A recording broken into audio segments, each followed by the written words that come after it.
ಶಿಕ್ಷಕರಂದ್ರೆ ಯಾರಿಗೆ ಇಷ್ಟ ಇರಲ್ಲ ಹೇಳಿ. ಅದೇ ರೀತಿಯಾಗಿ ಶಿಕ್ಷಕರಿಗೆ ವಿದ್ಯಾರ್ಥಿಗಳೆಂದರೂ ಕೂಡ ಬಹಳಷ್ಟು ಇಷ್ಟ. ಹೌದು, ಬೀದರ್ ಜಿಲ್ಲೆಯ ಔರಾದ್ ತಾಲೂಕಿನ ಕೌಡ್ಗಾಂವ್ ಸರ್ಕಾರಿ ಪ್ರೌಢಶಾಲೆಯಲ್ಲಿ ದೈಹಿಕ ಶಿಕ್ಷಕರಾಗಿ 11 ವರ್ಷ ಸೇವೆ ಸಲ್ಲಿಸಿ ಇತ್ತೀಚೆಗೆ ಬಗ್ದಾಲ್ ಪ್ರೌಢಶಾಲೆಗೆ ವರ್ಗಾವಣೆಯಾದ ಶಿಕ್ಷಕ ಗೋಪಾಲ್ ರೆಡ್ಡಿ ಅವರಿಗೆ ಸೋಮವಾರ ಇಲ್ಲಿನ ಮಕ್ಕಳು ಬಿಕ್ಕಿ ಬಿಕ್ಕಿ ಅತ್ತು ಒಲ್ಲದ ಮನಸ್ಸಿನಿಂದ ಬೀಳ್ಕೊಡುಗೆ ಮಾಡಿದ್ದಾರೆ. ಶಾಲೆಯ ಮುಖ್ಯ ಗುರುಗಳಾದ ಶ್ರೀಮತಿ ಬಾಲಿಕಾ ಕೇದಾರೆ ಅವರು ಯಾವಾಗಲೂ ದೈಹಿಕ ಶಿಕ್ಷಕ ಗೋಪಾಲ್ ರೆಡ್ಡಿ ಅವರಿಗೆ ತನ್ನ ಮಗನಂತೆ ಪ್ರೇರೇಪಿಸಿ ಮಕ್ಕಳ ಸರ್ವಾಂಗೀಣ ಅಭಿವೃದ್ಧಿಗೆ ಶ್ರಮಿಸಬೇಕೆಂದು ಹೇಳುತ್ತಿದ್ದರು. ಇದೇ ವಿಚಾರವಾಗಿ ಅವರ ಪ್ರೇರಣಾದಾಯಕ ತಾಯಿಯಲ್ಲಿ ಅಡಗಿರುವ ಶಕ್ತಿ ಎಂತಹದ್ದು ಎಂದು ದೈಹಿಕ ಶಿಕ್ಷಕ ಗೋಪಾಲ್ ರೆಡ್ಡಿ ಅವರು ಶಾಲೆಯಲ್ಲಿ ತಾಯಿಗೆ ಸಮಾನರಾದ ಮುಖ್ಯ ಗುರುಗಳ ಕಾಲಿಗೆ ಬಿದ್ದು ಬಿಕ್ಕಿ ಬಿಕ್ಕಿ ಅತ್ತ ಪ್ರಸಂಗ ಜರುಗಿತು. ಕೊನೆಯದಾಗಿ ದೈಹಿಕ ಶಿಕ್ಷಕ ಗೋಪಾಲ್ ರೆಡ್ಡಿ ಅವರು ತನ್ನ ಜೊತೆ ಸೇವೆ ಸಲ್ಲಿಸುತ್ತಿರುವ ಇನ್ನಿತರ ಸಹೋದರ ಸಹೋದರಿಗೆ ಕಾಲಿಗೆ ಬಿದ್ದು ಸೆಲ್ಯೂಟ್ ಹೊಡೆದು ಆತ್ಮೀಯ ಮಕ್ಕಳು ಕೂಡ ಉತ್ತಮ ರೀತಿಯಿಂದ ಓದಬೇಕು ಎಂದು ಮಕ್ಕಳಿಗೆ ಹೇಳುತ್ತಿರುವಾಗ ಅವರ ಕಣ್ಣಿನಿಂದ ಆನಂದ ಬಾಷ್ಪಗಳು ಉದುರಿದವು. ಇಡೀ ಶಾಲೆ ಅಳುತ್ತಿರುವ ದೃಶ್ಯ ನೋಡಿ ಎಲ್ಲರ ಮನಸ್ಸು ಚೂರು ಎಂದಿತು. ಕೊನೆಯದಾಗಿ ಶಿಕ್ಷಕ ಗೋಪಾಲ್ ರೆಡ್ಡಿ ಅವರು ತನ್ನ ಶಾಲೆಯ ಮೈದಾನದ ಹೊರಗಿರುವ ಗೇಟ್ಗೆ ಶಿರಸಾಷ್ಟಾಂಗ ನಮಸ್ಕಾರ ಮಾಡಿ ಶಾಲೆಗೆ ವಿದಾಯ ಹೇಳಿದರು. ಇದೀಗ ಈ ವಿಡಿಯೋ ಸಾಮಾಜಿಕ ಜಾಲತಾಣದಲ್ಲಿ ಫುಲ್ ವೈರಲ್ ಆಗುತ್ತಿದೆ.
ಬಾಳಿಂದು ಆಶೀರ್ವಾದ ಇಲ್ಲ ರೀ ಮೇಡಮ್, ನಿಮ್ದು ಆಶೀರ್ವಾದ ನೀವು ತಾಯಿ ಸ್ವರೂಪ ಮೇಡಮ್.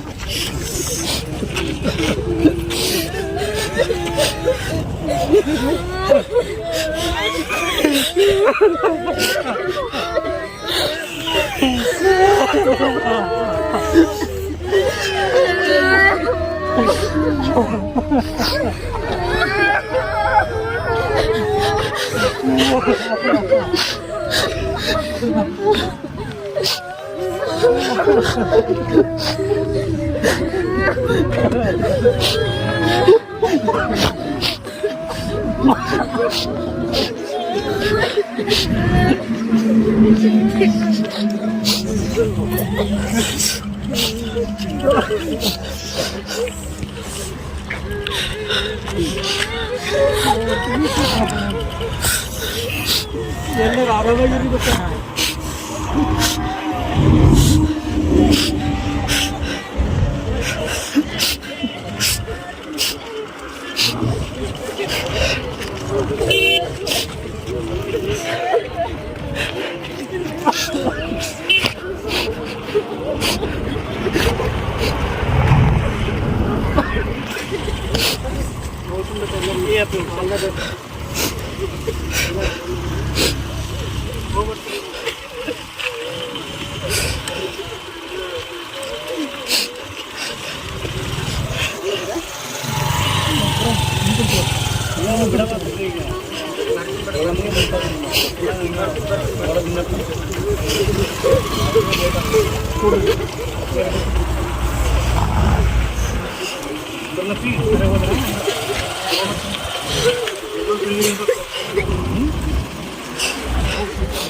ಇಲ್ಲ ರೀ ಮೇಡಮ್, ನಿಮ್ದು ಆಶೀರ್ವಾದ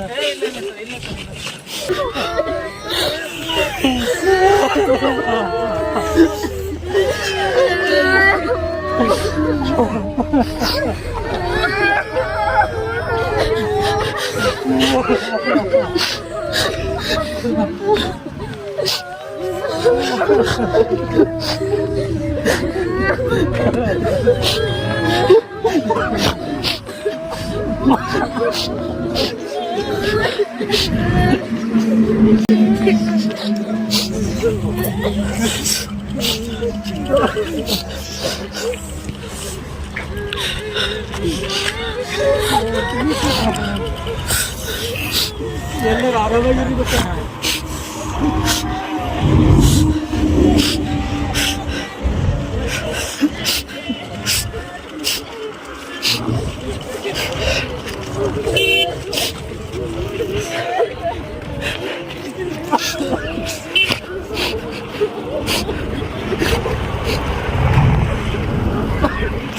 ರತಿಕಾಂತ್ ಸ್ವಾಮಿ, RJ32 ಕನ್ನಡ ನ್ಯೂಸ್, ಔರಾದ್.